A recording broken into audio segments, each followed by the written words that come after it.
Hey guys, this is Chea from the Bahamas Rowing Association. I'm here at Better Bodies Gym in the Shirley Plaza, and I'm going to show you guys basic indoor rowing technique on the ergometer. That's erg if you're American, ergo if you're British, you can take your pick. So I am a former collegiate rower, former Vassar College rowing captain of the men's team, and this is going to be a good time. Now before you do anything on the erg, it's important that you stretch out properly so you don't end up pulling a muscle or hurting yourself. So, most important thing is stretching out your hips and your legs.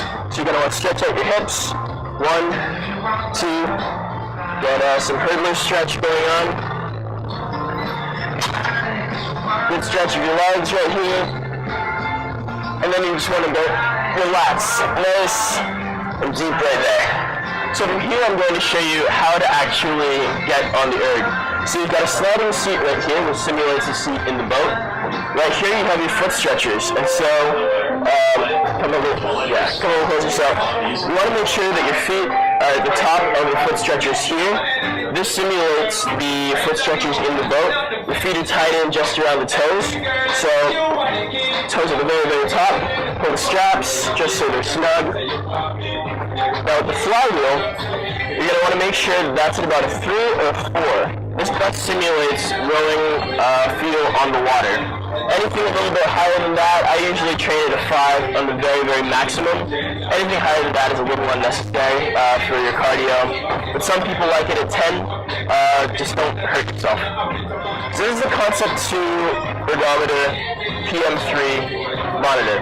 Basically, you've got your basics here. You have your time. This will show how much time you've rowed. This bit right here will show your split. So this will show how long it takes for you to row 500 meters.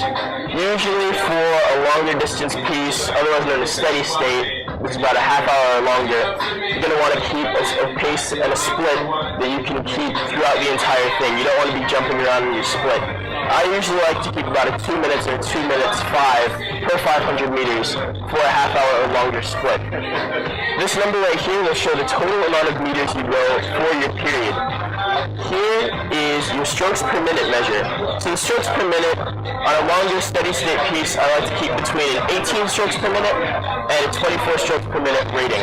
On shorter race pieces, which is about a 2,000 meter piece, which will take you about 6.5–7 minutes, you'll have your stroke rate up to about a 36, 38 sometimes. But for the longer distance pieces, which are really, really great for volume training, you're going to want to keep it between an 18 strokes per minute and a 24 strokes per minute rating.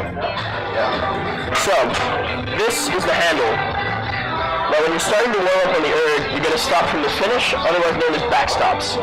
So your back is up straight here, arms are out, and the handle is just about the base of your breastbone, just above your solar plexus. So this warming up part is called arms only. So arms are straight out, coming back in. Then you start with the body rock, or come through here. Just to simulate the body's oval position. Now notice that my arms don't change between the arms only and the body's oval position. I basically add everything in as I warm up my body. Notice that I'm sitting tall and that my core is tight. From here we move into the quarter slide position where we add in the legs for the first time. So quarter slide is like this. Now I'm exaggerating the different parts so you can see exactly the sequence that goes in. Arms, back, legs. Legs, back, arms on the drive. Or recovery, which is coming up to the catch, arms, back, legs. On the drive, legs, back, arms. Now we move up to half slide, which is closer to the full slide and the full stroke. And now finally full slide.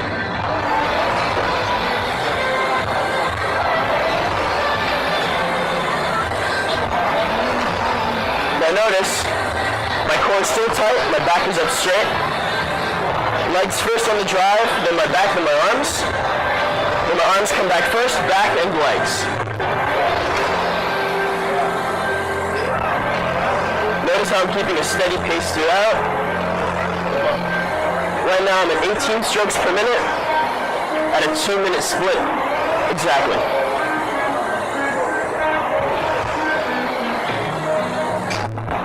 So now that we've done the basic erging technique, now I'm going to show you how to refine that technique. So once you start erging, things are going to be pretty simple. However, for the first timers or the novices, things are going to get pretty slippy, I guess you could say. So a couple things to watch out for are shooting your butt, which is what a lot of people do when the core isn't tight, when they don't keep their core tight, shoot their butt like that. Now that's just asking for injury on your lower back. So, in order to do that, remember to keep a nice tight core right through your ab column right here, and then sitting up straight with your spine. And that way, you'll be a lot more efficient on your leg drive, and it won't hurt your back. Another really common mistake that first-time ergers make, or goers make, is heaving. So, you may heave right into your chest with a ridiculous layback. And that isn't right. Really, you don't need that much of a layback. Essentially, your back is straight with just a touch leaning back. So, this is sitting up, this is your lean back. You shouldn't be straining or trying to come all the way back here. So, remember, straight in, straight out. Arms straight in, straight out. Notice my back. This is my natural sitting position. This is my leaning position. Now, one thing that I hear a lot, especially with the people that I trained as novices that came onto the team, or people that just didn't have any experience, they say, oh, erging's easy. It's all in my arms. I'm going to get great arms from this. And they're wrong. You see how much work is being done by your legs right here. And so most of your running strokes should be on your legs. You really shouldn't be feeling that much in your arms. Essentially, to try to minimize the amount of strain you put on your arms, what you should do is try to think of trying to stand up on these footboards here. So every single stroke, it's like you're trying to get your butt off the seat and straighten your legs so you're going this way instead of this way. It's not that easy to do, but if you try hard enough, you can do it. Another important thing to remember is not to drop your hands going into the catch. What a lot of people do is they just get lazy, or when they get tired, their hands kind of follow the progression of their shins, and that kind of causes them to bend over like this, sort of. You just want to remember this basic concept of the tabletop, essentially. Rowing on a tabletop. You have a flat drive, then you have flat coming in, flat coming out. Just like on a tabletop. That way, you'll prevent your hands from coming down. When your hands come down, they bring the rest of your back with them. So, as always, remember to keep your back nice and straight, core nice and tight, and hands straight in, straight out. So now that I've worked up a nice sweat, and you guys now know erging basics, you know exactly what to do. Say if you have a long 30-minute piece, like you're at an ergathon or something like that, or you know what to do if you're training for a race piece, a 2,000-meter piece. So let me know if you have any more questions. You can email Bahamas Rowing Association at bahamasrowing@gmail.com. You can check out our website at bahamasrowing.org. And if you guys want to get in some great erging, some great workout experience, go down to Better Bodies at the Shirley Plaza. This is Chea signing out. Happy rowing.